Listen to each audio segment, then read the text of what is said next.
Hello students, तो आज है क्लास 12 का एक नया इंपॉर्टेंट चैप्टर जिसका नाम है कोऑर्डिनेशन कंपाउंड। और ये नीट, जेईई मेंस और एडवांस के लिए बहुत ही इंपॉर्टेंट चैप्टर है। इसमें बहुत सारे कॉन्सेप्ट्स हैं। आइए पहला लेक्चर इसका देखते हैं जिसमें पढ़ना है डबल सॉल्ट और कोऑर्डिनेशन सॉल्ट में डिफरेंस।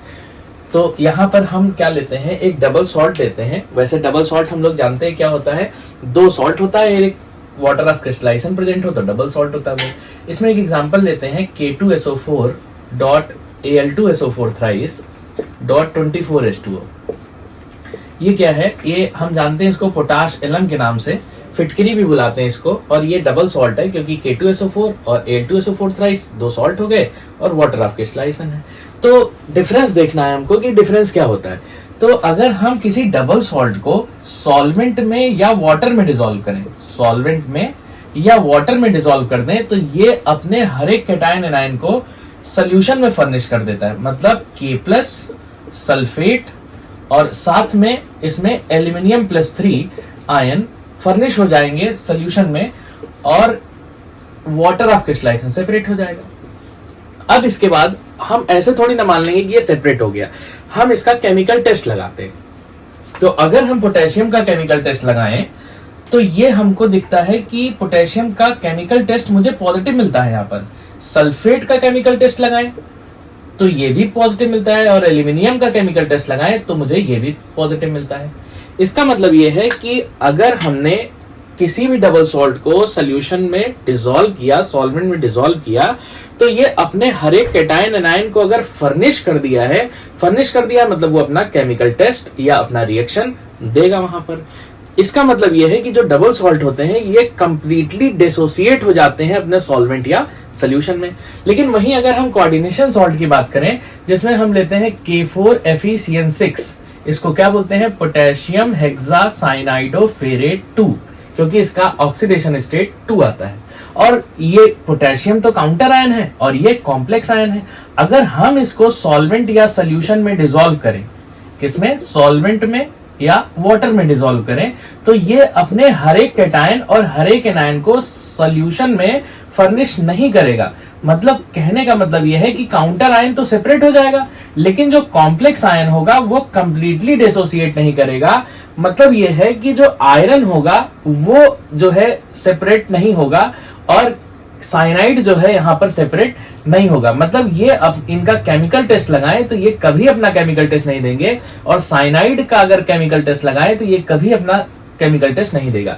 मतलब क्या है कि जो साइनाइड आयन होगा, फेरोसाइनाइड आयन होगा, ये कभी भी कंप्लीटली डिसोसिएट नहीं होगा और अपने हर एक कॉन्स्टिट्यूएंट को सॉल्वेंट में डिसॉल्व होने के बाद सॉल्यूशन में फर्निश नहीं करता है। इसका मतलब आयरन सेपरेटली अपना टेस्ट नहीं दे सकते और साइनाइड अपना सेपरेटली टेस्ट नहीं दे सकते। लेकिन अगर हम फेरोसाइनाइड, ये अपनी डिफरेंट प्रॉपर्टी शो करता है, इसका केमिकल टेस्ट लगाते हैं तो ये पॉजिटिव मिलता है। तो पहला डिफरेंस क्या हो गया कि सर जो डबल सॉल्ट होते हैं उनको अगर हम सॉल्वेंट में या वाटर में डिसॉल्व करते हैं तो ये कंप्लीटली डिसोसिएट होके अपने हर एक कैटायन एनायन को सॉल्यूशन में फर्निश कर देते हैं। लेकिन जो कोऑर्डिनेशन सॉल्ट होते हैं ये कभी भी अपने कैटायन और एनायन को सॉल्यूशन में फर्निश नहीं करते। मतलब अगर पोटेशियम तो फर्निश होगा लेकिन आयरन और साइनाइड सेपरेट नहीं होंगे और अपना केमिकल टेस्ट नहीं देंगे, बल्कि फेरोसाइनाइड आयन क्या करता है, अपना अलग प्रॉपर्टी शो करता है। अपने कॉन्स्टिट्यूएंट की प्रॉपर्टी ये शो नहीं करेंगे, बल्कि ये सेपरेटली अपनी अलग से एक प्रॉपर्टी शो करते हैं। अगला पॉइंट ये आता है सर कि ये जो डबल सॉल्ट होता है ये कंप्लीटली डिसोसिएट होता है। तो मैंने लिख भी दिया है यहाँ पर कि they are completely dissociated in the solution and gives chemical test and reactions of all the ions. लेकिन इसमें क्या है, they do not give all the ions. इसका मतलब ये अपना केमिकल टेस्ट नहीं देंगे। एक और खास बात क्या है कि जो डबल सॉल्ट होते हैं ये सॉलिड स्टेट में तो अपनी आइडेंटिटी को बनाए रखते हैं, लेकिन सॉल्यूशन स्टेट में आपने देखा कि ये फर्निश हो गए हर एक एनायन और कैटायन, तो ये अपनी प्रॉपर्टी को खो देंगे।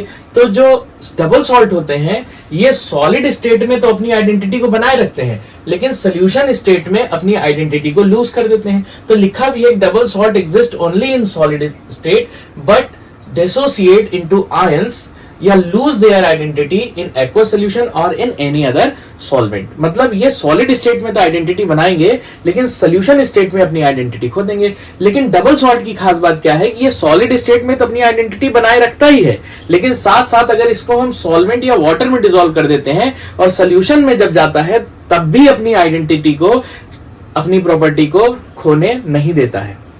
लास्ट पॉइंट, इसमें क्या होता है, जो डबल सॉल्ट होते हैं इसमें जो मेटल आयंस होते हैं ये अपनी नॉर्मल वैलेंसी शो करते हैं।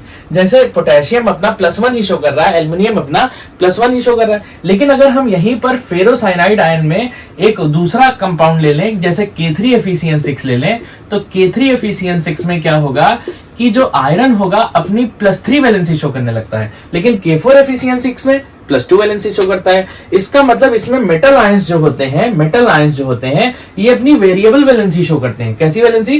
वेरिएबल वैलेंसी शो करते हैं, जबकि डबल सॉल्ट में अपनी नॉर्मल वैलेंसी शो करते हैं।